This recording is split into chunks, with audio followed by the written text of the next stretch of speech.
Everybody, how are you? So I'm going to just kind of jump right in.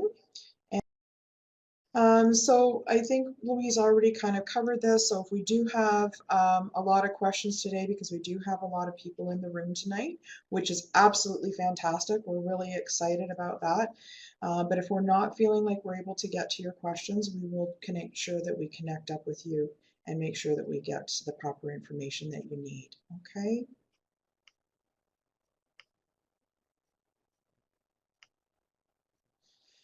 So we want to do a little bit of just an introduction about anxiety and what anxiety is. Um, Anxiety is something that everyone experiences, and the symptoms are usually short and don't cause any significant problems.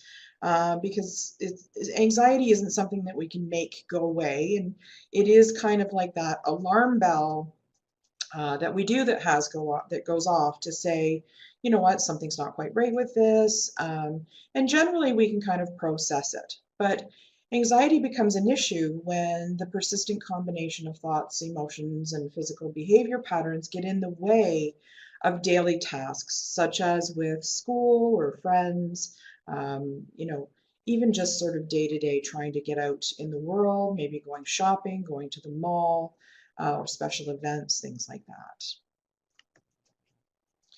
So the actual definition is quite short and sweet.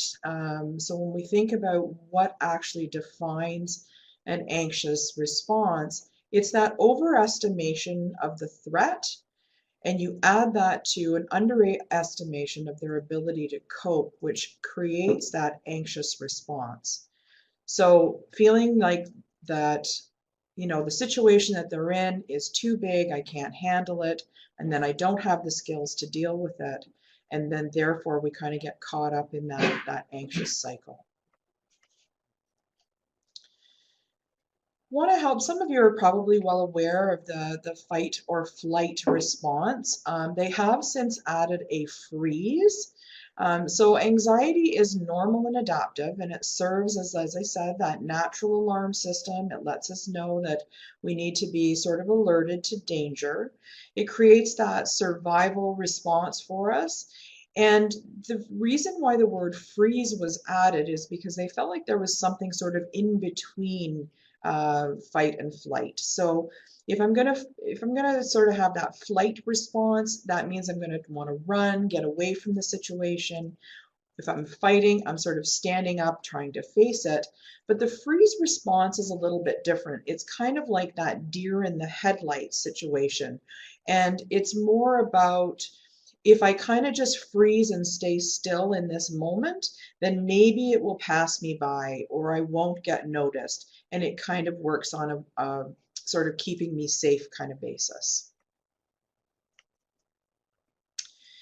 Anxiety is a normal reaction to a real or a perceived threat to either your physical or your emotional safety.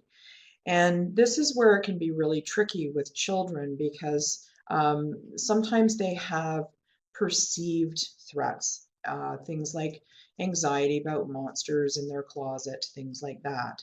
Um, but it might not necessarily be a real worry or fear. But the real worries or fears, those ones can be very tricky to deal with because you can't sort of challenge them in the same way. It's appropriate and essential emotional response that enables the child to protect themselves from potential dangers. So the anxiety is, again, it's that alarm bell that goes off, and behavior and anxieties change with age and developmental stages. So for example, something like separation anxiety generally will wane off. So if you have a child sort of 5 and under, it might be very common to see that they have that separation anxiety. However, if I have a child that's 9 and is still suffering from that same degree of separation anxiety, we may want to have that checked out. All children are afraid of something at one point or another. As again, very little children are often afraid of loud noises, strangers, or being separated from their parents, very common. Preschool age children often experience things like fears of the dark. And school-age children experience fears of imaginary creatures. And up until about their teens, there's a lot of fears about injuries, death, natural disasters, social situations, maybe having to speak in front of the class. This sometimes can be exacerbated by the whole exposure to social media as well.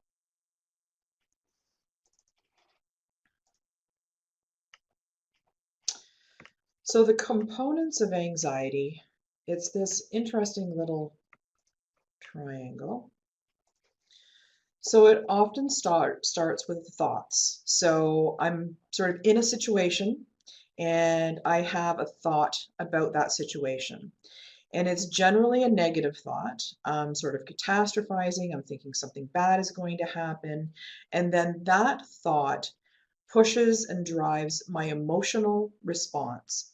And then my emotional response is probably big, and it now creates a physical response in my body. My heart rate starts to go up. I start to sweat. I may grit my teeth, clench my fists. And then I have a behavioral response. So the emotions push the behaviors. And then the behaviors, if they're caught in that negative loop, I then end up having more negative thoughts about the situation, and you just keep going around in this circle. So where we need to really try to do a lot of work is trying to sort of reframe those thoughts and break them out of that pattern, as well as dealing with some of the emotional and physical stuff that goes on to try and help them to cope a little bit better, feel more in control of their worries and fears rather than their worries and fears being in control of them.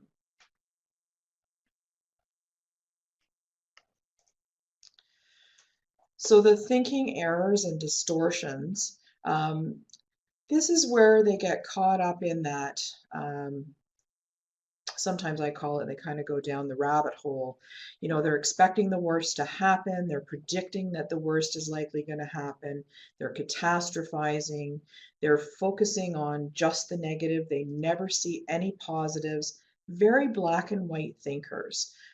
These are the kids that just, you know, they have to have it one way. There's no shades of gray. They overgeneralize things. If they have a situation that happens at school, they may take that same scenario and have it sort of replay in their mind when they're out at, say, a soccer game or out at the park, or maybe even at a party, like a birthday party or something with friends. Mind reading is also another distortion that kind of gets in the way as well, where they think this is what everybody else is thinking about them. So thoughts that may seem irrational to you may be very real and logical to your child or your youth. And this is where parents and kids often sort of get into a real struggle because that frontal lobe on your children isn't really developing fully and completely until 25, but it sort of happens slowly, gradually throughout their development. But they're working primarily from that back part of their brain that's very emotional driven. And as adults, we're more caught up in that sort of logical, realistic point of view. And we can get into these struggles with our kids because we're trying to put rational thought to an emotional response. And that's where we kind of go back and forth. So we really have to try to be putting ourselves in their experience and validating their experience because for them, it's very real. So some typical sort of emotional responses that you may see, and this by no means anybody is this a sort of, you know, sort of the only list of emotions that your kids can feel. It's just some of the more common ones that we see, like in some of our group programs, and that parents have expressed to us over the years throughout some of our workshops. So kids feeling very overwhelmed, you know, not being able to handle sort of their workload at school, or that chores and things may be too big, trying to make friends is too much. That real anxious worry, all those sort of feelings that go along with sort of anxious thoughts, angry responses, so that we get that aggression. They may get lonely and maybe start wanting to sort of pull away, feeling very worthless, low self-esteem, they don't fit in. Sadness may start to set in, moodiness, irritability, short-tempered, right? agitation, and sometimes that short temper comes from um, almost not feeling like people really understand their struggle. So some physical sensations that your kids may be experiencing, and again, these are very real for them. So we have to be able to understand that even though, things might not be about real threats or they may be just perceived threats, they're still having this same physiological response in their body, and it is very real for them. Even, when you think about things like on the extreme end, even panic attacks and things like that, these feelings are very real for these kids. So tense muscles, tight muscles, chest pains, the crying and the tears, feeling very tired, very lethargic, stomach pains, headaches, heart beating fast. I've had some kids talk about they feel like their heart's going to jump out of their chest and kind of run across the room. Feeling very nauseous, lots of upset stomachs. See a lot of these, especially in the mornings, going to school. Toileting sort of frequencies can become also an issue. And that sort of extremes with temperatures, feeling very hot and cold. So some behavioral responses that are fairly common, and again, this is not a conclusive list, it's things that are very common that we tend to see. Anxiety really is ultimately all about avoidance. If they can at least sort of just get out of that situation, if I don't have to go to my friends, if I don't have to go to the doctors, as long as I don't have to do those things, I'm good. Life is fantastic. I'm great. I'm fine. I don't understand what the problem is. Just don't make me go. So avoidance really is the ultimate goal. We see seeking reassurance. That often becomes something that they're trying to do from their parents, and that's part of that being understood and trying to be validated for the struggle that they are experiencing. Some kids don't want to talk about it. They become very withdrawn, want to sort of spend more time away.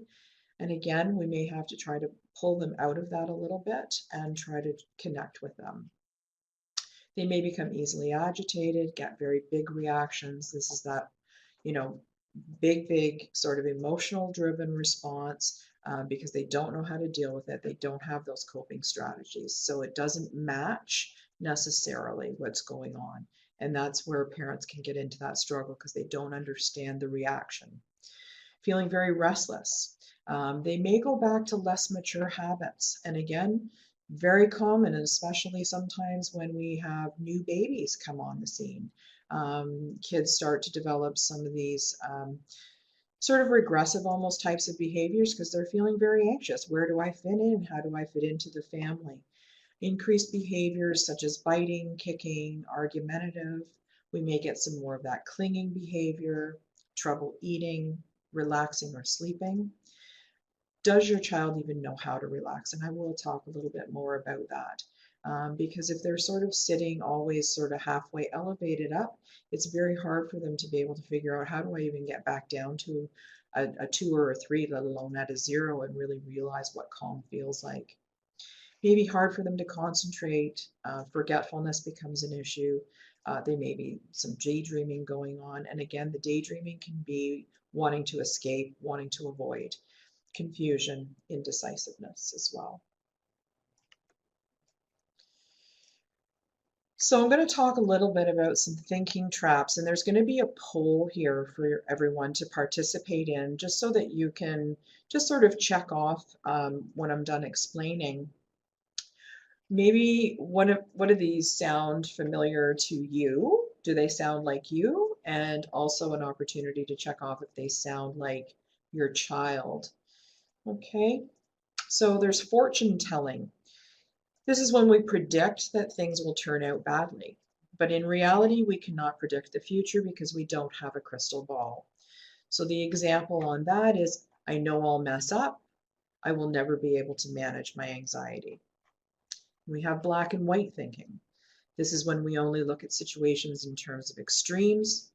For example, they're either good or bad, a success or a failure. But in reality, most events call for a more moderate explanation. So anything less than perfect is considered to be a failure. Mind reading, this trap happens when we believe that we know what others are thinking and we assume that they are thinking the worst of us. The problem is that no one can read minds, so we really don't know what others are thinking. So some examples: others think I'm stupid, she doesn't like me. Filtering, this happens when we only pay attention to the bad things that happen, but ignore all the good things. That prevents us from looking at all aspects of a situation and drawing a more balanced conclusion. So believing you did a poor job on a presentation because some people looked bored and even a number of people looked interested, and you received several compliments on how well you did. So that's all you're doing, is kind of filtering out the negative. Catastrophizing. This is when we imagine that the worst possible thing is about to happen and predict that we won't be able to cope with the outcome. But the imagined worst case scenario usually never happens, and even if it did, we are most likely able to cope with it. So some examples of catastrophizing are: I'll freak out and no one's going to help me. I'm going to make such a fool of myself, everyone will laugh at me, and I won't be able to survive the embarrassment. Should statements. This is when you tell yourself how you should or must or ought to feel and behave. However, this is not actually how you really do feel or behave. The result is that you are constantly anxious and disappointed with yourself and or with others around you. So this is where we do, and we hear a lot of that: I should never feel anxious. I must control my feelings. I should never make mistakes. Never. Sometimes we make mistakes. Overgeneralization, this is when we use words like always or never to describe situations or events. This type of thinking is not helpful because it does not take all situations or events into account. For example, sometimes, as I said, we make mistakes, but we don't always make mistakes. I am never good at something. And then there's labeling. Sometimes we talk to ourselves in mean ways, and we use a single negative word to describe ourselves. This kind of thinking is unhelpful and unfair. And we are too complex to be summed up in a single word. So this is where we do that negative put down, or we hear our kids do this negative put down. I'm stupid, I'm a loser. And we have overestimating danger. This is when we believe that something that is unlikely to happen is actually right around the corner. It's not hard to see how this type of thinking can maintain your anxiety. For example, how you cannot feel scared if you think that you could have a heart attack anytime. So the traps: I will faint, I'll go crazy, I'm dying. So there's a link as well for you there from Anxiety Canada, BC, I think it's BC, Anxiety Canada, BC, about thinking traps. So there's a good link to that. And this will also be as part of the handout when you print this off, so that you can review some of these. We have kids actually are able to see these in our No Fear group for children, and they are able to identify what some of these are. So hopefully you can do some of that in the poll.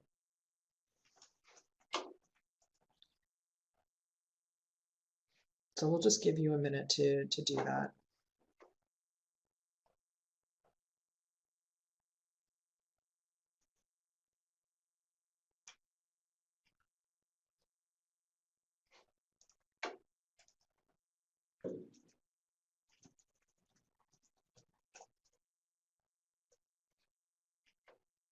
Wow, a lot of black and white thinkers. Yeah, really common. This is great, guys.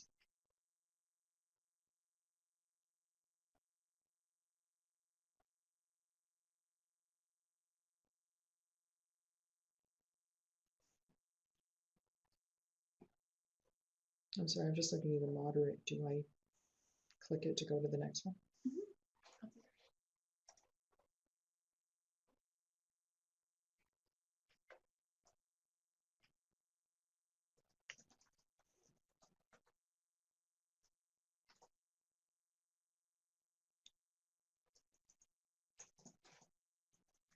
Are you guys able to pull up a comparison at all? Okay, we're going to see if we can try and get a comparison for you guys.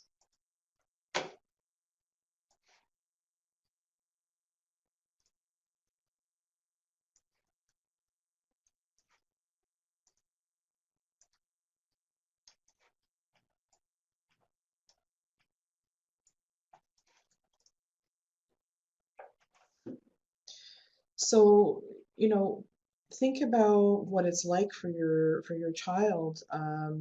Like because again, the more checks that you have, the more complicated and difficult it is and stressful for them to try and get through their day. And I want to say a little bit to the parents here as well, because anxiety is the number one mental health disorder today. And unfortunately, we still have a lot of stigmas out there, and there's a lot of people that are still a little bit kind of cautious about seeking out help. But we want to make sure that you are reaching out. Our kids can sort of yank on us, and these children require an awful lot of our attention.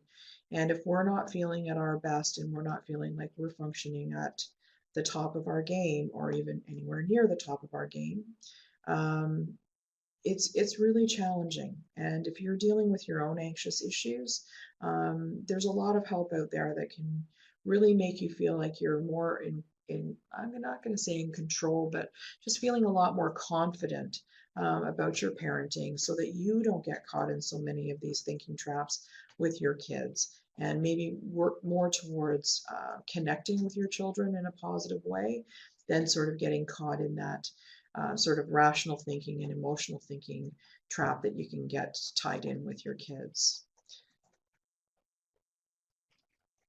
I'm trying to use the mouse down here. That's awesome.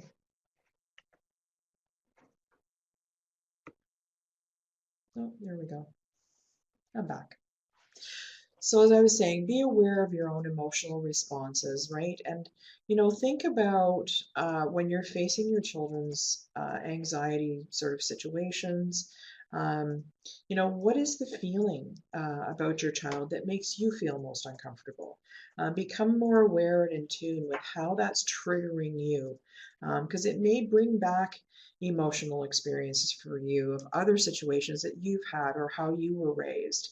What do you really believe is a more likely explanation for the way that your child is reacting?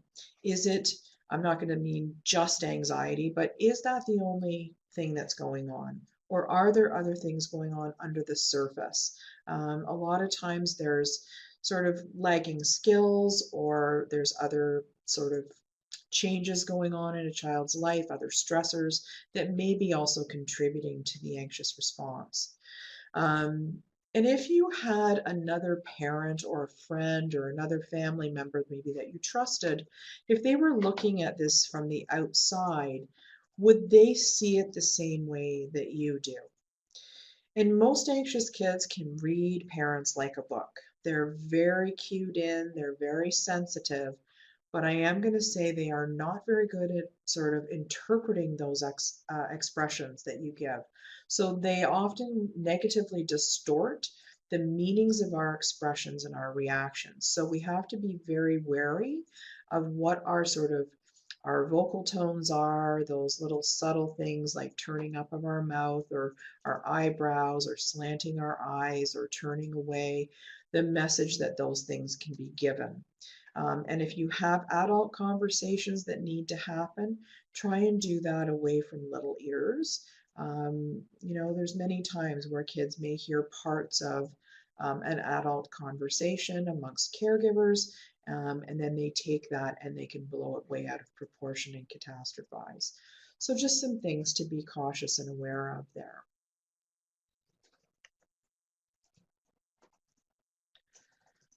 Yeah, somebody talked about the labeling a lot. Yeah. It's very common because children tend to take on the persona of anxiety. Therefore, and what I mean by that is if people think that I'm anxious and I'm often treated as anxious, and they've heard that from numerous different people, oh, they're just a worrywart, they're this, they're that, they're just shy. then they take that on and they start to think that then this is how I'm supposed to behave. This is what people think of me. And maybe I don't fit in. I'm different than other kids. There must be something wrong with me. I can't fit in like the other kids do. I can't make friends like the other kids do. So that labeling is a very, very common thing because they generally probably started to take on that persona. And connecting with your adult child, well, I'm not going to talk a lot about that adult connection, but um, it's definitely something, even that validation. If you can pick up a book on validation at all, I think that learning how to validate people's emotions, whether it be, caregivers, adult children, younger children, co-workers, whatever, learning that art of being able to sort of match somebody's emotional experience is a real game changer. So I'm going to just sort of leave that with you about the adult connection.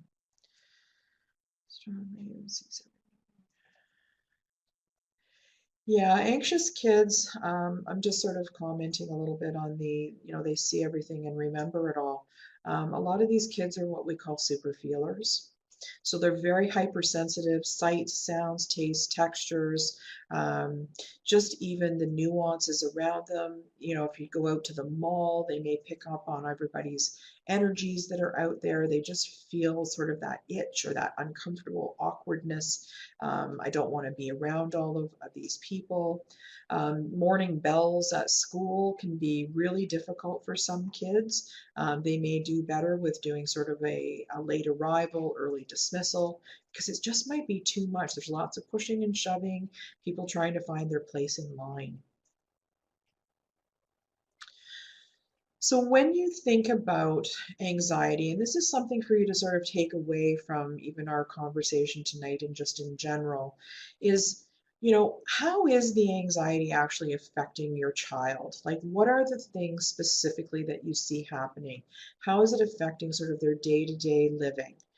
And then think about the family. How is it affecting the family? If we have an anxious child in the family, and then you have somebody else that sort of maybe doesn't have those same issues, it can be really challenging because maybe we don't get to go places that we really wanted to go to because my sibling can't go. So we end up all missing out. Um, their schooling and their education. So how exactly is that sort of playing itself out? Because again, if I want to go in and I have a conversation where I'm advocating for my child at school, I need to have myself sort of be up to speed a little bit and a little bit well versed in terms of what exactly are my child's needs, what is going on with them, what are some of the things that might be working at home that may be able to be adapted at school and in their school environment to help them to be a little bit more successful. And the same thing for their social world. Again, what are those barriers? Maybe they don't have the skills in order to make friends or keep friends. Talking about simple facts, simple things like, do you know how to introduce yourself? Do you know how to join in? Do you know how to start a conversation with somebody? These are things that can be practiced and role played at home. You can set up school or set up play dates with friends from school and start with those odd numbers, right? So 3, because generally one-on-one kids do fairly well together, but it's that odd number that you want to try to sort of set up and maybe try and work at it from that point.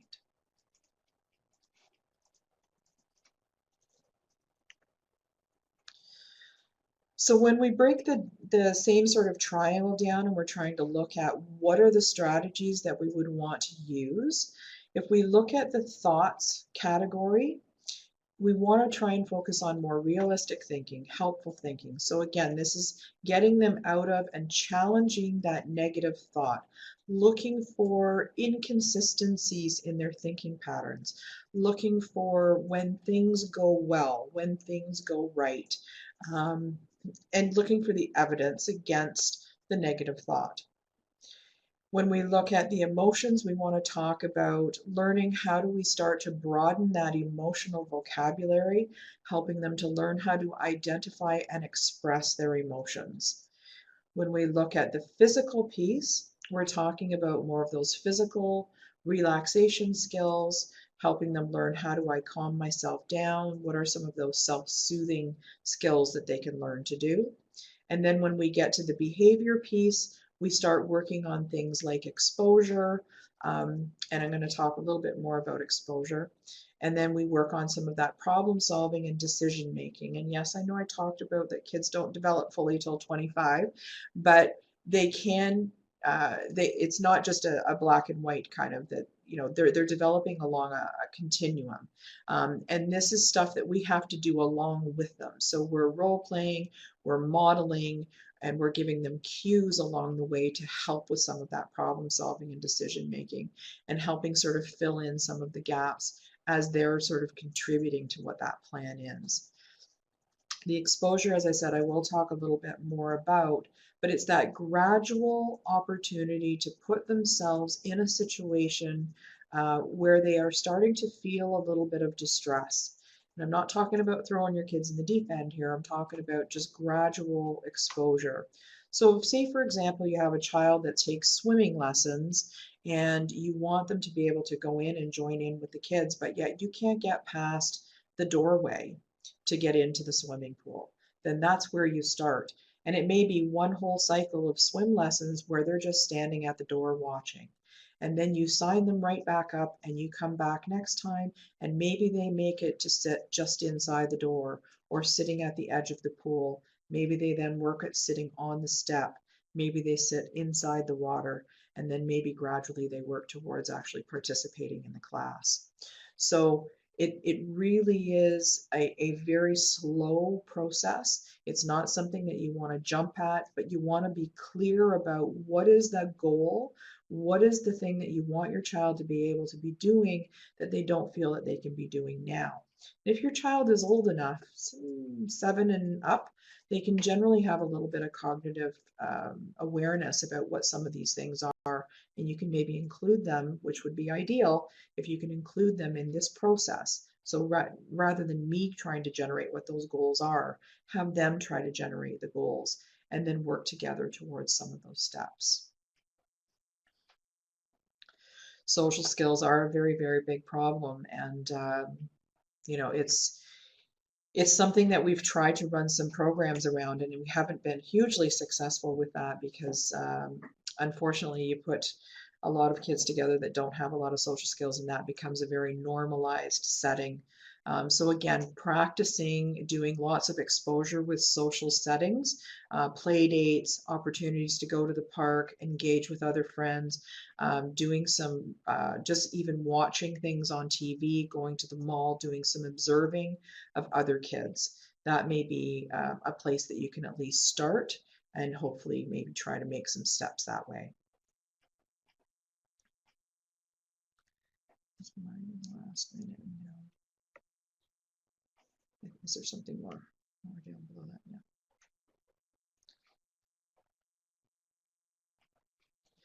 Helping the other kids understand them. Wow. You may want to just sort of start really on a slow basis, and maybe even just if there's family or extended family or close friends, like close friends that you have if they have children, where you can talk a little bit about just that feelings sometimes get sort of itchy and vague and feel awkward and uncomfortable. And really just keep exposing and having him have those opportunities. And even if he's not successful right away, really acknowledge his effort. I can't say that enough. I know you really tried, buddy. You know what? We're going to come back to it and we're going to try it again, because if he feels that it's a complete failure, he's not going to want to try and get back up on it and give it another go. So do it very slowly. And again, if this is an ongoing struggle where it's really starting to impact his life, it's time to maybe think about reaching out to contacting some other, mental health professionals for some further assistance. So the slide in front of you now talks a little bit further about those unhelpful and helpful thoughts. And again, it's just giving you some examples of things. So we have thousands of thoughts that run through our heads every day. And these are just, some things that we can think about to move us through to kind of reframe it. So a situation here, for example, a group of kids are looking at her and they're laughing. The unhelpful thought is, oh no, they're laughing at me. I must look stupid. So get them to reframe that into something like they're probably laughing about something funny and I just walked by. I don't actually know that they were laughing at me. Not being invited to a birthday party. She doesn't like me. I bet I'm the only one who didn't get invited in the whole class. They probably just forgot, or maybe it was just a small party. I have other good friends. So you can see where we're going with that. We're trying to get them to sort of move it into a different direction to get them out of that sort of lockdown negative thinking pattern. And this is where the beginning of that comes from. And it's not an easy task. I wish I could say this is easy as just flipping a switch, and we understand that it's not. And this is where if you're really feeling stuck, it may be necessary to feel like you need to reach out to some other mental health professionals or to talk to your family doctor to get the conversation going. So I've given you just a blank worksheet as well that you'll be able to print out so you can work through this with your kids.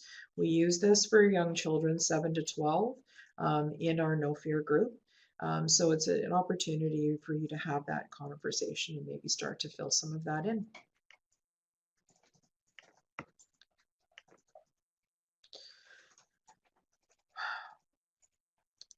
Positive thinking seems very obvious, but again, these kids really take a lot out of you, and it's taxing. So we want you to really sort of think about what are my child's strengths? What do they do best at? Um, and bring that picture to mind for both of you. So not just you, but getting them to think about what are some of those even positive statements that they can say about themselves. Like, I'm really good at math. I know how to tie my shoes. I can help with breakfast. I'm really good at, um, inviting kids over to play. What are those things that they're very good at? And constantly sort of be bringing that up to the surface so that they are feeling more positive about who they are and how they contribute to things. But you want to do this in a realistic way too. So you can't be too flowery and too over the top with your kids, or they'll catch on and think, oh yeah, they're just saying that because they're my mom and they love me, or my dad, and that's what they have to say. So make it realistic. Be genuine. Be very specific about what you noticed they did, and be specific and say, I really like the way you did this. Increase those positive interactions with your child, working on some of those connections with your children. They may feel a little bit disconnected, or maybe if you're feeling like you're caught in that struggle with your child, it can be hard. It can sometimes be difficult to want to be around them sometimes, especially if your temperament is very different from theirs. It can really push you. So I'm really encouraging you to try and build those interactions and build that connection with your child, and talk with them about some of the things maybe that they would like to have to do with you. Sit down, read a story, spend some extra time with you. Acknowledging their efforts, as I said, I really noticed this. Have your child use positive affirmations, sticky notes, putting them on their mirror, getting them to write positive things about themselves can be really, affirming for them to remind them every day about some of these things. One of my favorites is taking a little note and sticking it in their lunch, so that they have a little positive thought in their day. And distraction techniques are a really important thing to learn how to use, because it's something that can be done sort of on the go. It's like a technique that you can take with you. So playing games like I Spy with my little eye, counting backwards from 10, um, doing rhymes like one bun, two shoe, three tree, just trying to ground themselves, right? Where they maybe push their arms into gently, but pushing their arms gently into like their chair, or pressing their feet against the floor. So just so they can kind of feel in contact with their body. Running their hands under cold water is another one. If they're sitting in a room, they can sort of look around the room and close their eyes and think, what are some of the things that I can smell, or what do I hear? These are all just kind of little games that you can play with yourself.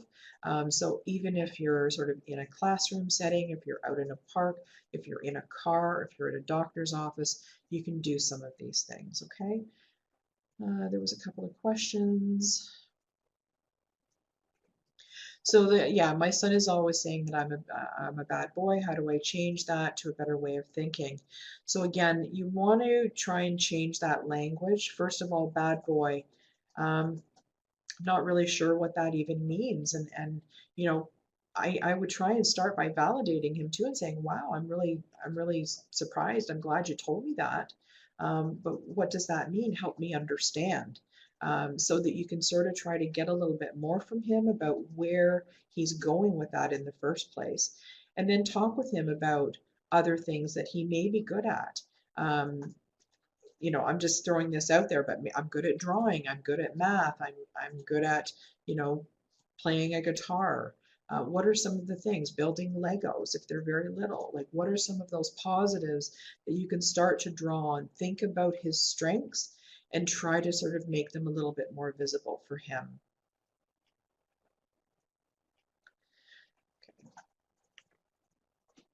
An emotion wheel is, this is an image that you can download from Google. There are several different ones that are on Google Images. This one is a little bit more complex, but it's about helping to expand that emotional vocabulary. Anything that you can do to help your kids to more clearly define their emotions instead of mad, sad, glad, and bad, which is great when you're 2 or 3, but we want to gradually sort of build a broader understanding of what those emotions are. So this is one way that you can do that. You can do things like playing emotion charades, having an emotion of the day, and practice things like high-low or brag and drag. If those of you on here are not sort of familiar with that, basically everybody's sitting around the dinner table and you start off with talking about, what was my low thing today that happened? And then talk about what was my high. What was the good thing? What was the positive thing that happened? And everybody contributes. Everybody shares their own experiences. And if your child doesn't want to share at first, that's okay. You have everybody else do it, and then maybe next time they'll feel more comfortable to share. And it gives you an opportunity to sort of role model how you deal with tough times. And as parents, you're sharing, age appropriate information. You're not sharing adult stuff. Some physical relaxation skills. I can't talk more about, doing sort of that deep breathing. Square breathing is an excellent. It's been around forever. It's that slow sort of breath in through their nose, and they're going to hold it for 4 seconds, and then they breathe out slowly through their mouth, and then they pause for 4 seconds, and then they can repeat the cycle. Breathing is connected to our body rhythms, so it slows down our thinking, it slows down our heart rate. So it's one of those skills that if you can help kids to really learn to master this, again, it's a go-to. They can use it anywhere where they are, and it has to have that physiological response in the body. Another thing that they can do if you have really little kids is have them lay, when they're laying down, like in bed, put like a little stuffy on their tummy, and they can sort of watch we call it teddy bear breathing, and you can watch the teddy bear sort of rise and fall gently as they're taking that deep breath in. So teaching them that calm breathing, you can do some muscle tension, relaxation, sort of that, tight and relax kind of thing. Visualization is a great tool for younger kids. It plays to their strength of creativity. There's tons of visualization books, videos, stuff on YouTube that's out there that's easily accessible, same as mindfulness skills as well. And we've provided a link that you might be able to look at, some apps as well. So it's just some other stress busters here for you, that going for a walk, taking naps, playing with pets, with animals, if that's a positive for them, baths, music. Talk to your kids, find out what do they like to do. Maybe create a Zen zone somewhere in your home where they have a quiet spot where they can go to, and do the things that they enjoy in that space, and make it be a real positive. Maybe, you go with them at first to sort of role model that it's calm down time, we're going to go and we're just going to start to chill. This is something that can be replicated in a school. In most cases they can find a space. Some schools have certain areas, sensory rooms, that kids might be able to use. When we talk about some of that physiological stuff that they're feeling in their body as well, they can use color to sort of highlight, some of their emotions. So it would be sort of circling some of the emotion words that maybe they felt over the last few days or week, and then they, sort of match a color to that. So worried might be green, and then they would fill in their body how much of that emotion filled up my body. And maybe scared was red, and how much of that filled up my body. So they use the body outline to sort of color in how much of that emotion is filling them up. And this is just a little bit of a handout for you as well, a little bit more about that exposure piece, that you can use to sort of fill in at home. So the worry and fear is at the top. So you list what the worry or fear is that they're having. You identify what the goal is. Again, what I talked about before, which was, figuring out what is it they want to be able to do that they're not able to do now.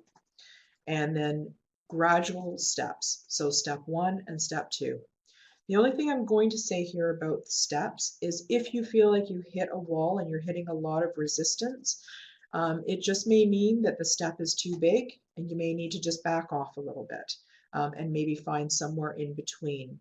If you're feeling like you can't progress to step number 2, maybe the step between step 1 and 2 is maybe it's just too big, and you just may need to dial it back a little bit. Okay, so don't spend too long at a step. You should be able to move through your steps relatively, in a reasonable time frame, maybe 7-10 days. You should be able to try and make a move.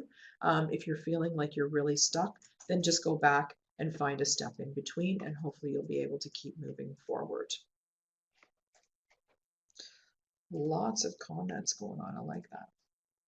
I also want to just sort of make reference here to thinking again about yourselves and some self-care for parents. So taking care of yourself, this isn't a luxury, this is basic maintenance. You know, we've got that on there about it's like changing your car filter every 3,000 miles. Um, you know, you're not going to be able to do what you need to do if you're not taking care of yourself and you're not filling up your cup. So train yourself to put your guilt aside, contact that sitter, have a bath, read a book, take the dog for a walk. We did a webinar a little while back called Taking Care of Yourself, and there's a link there for that for you to watch as well, where we shared more good ideas for caregivers around self-care. And we also have a course, a 4-session course at Community Education Service called Burnt Out. So that's something that you're welcome to look up and maybe join us for. Take that time for you. You matter, and you're going to be a much more confident parent and feel more in charge of your parenting than if you're feeling like you're sort of dragged out and not taking care of you. Just a list for some helpful numbers. Again, you have some of these, and hopefully everybody got something from tonight. And we've also included some of our helpful numbers from Mohawk. Oh my goodness, from Mohawk. That was a long time ago. Where did that come from? From McMaster, and some of our community education workshops that I was talking about as well. You can register for those online, and you can also contact us at the extension on the screen if you have any more questions or if you want to ask any more details about any of our programs. And I think that is it. Any questions outstanding there? Wonderful, making self-care a priority. I love that.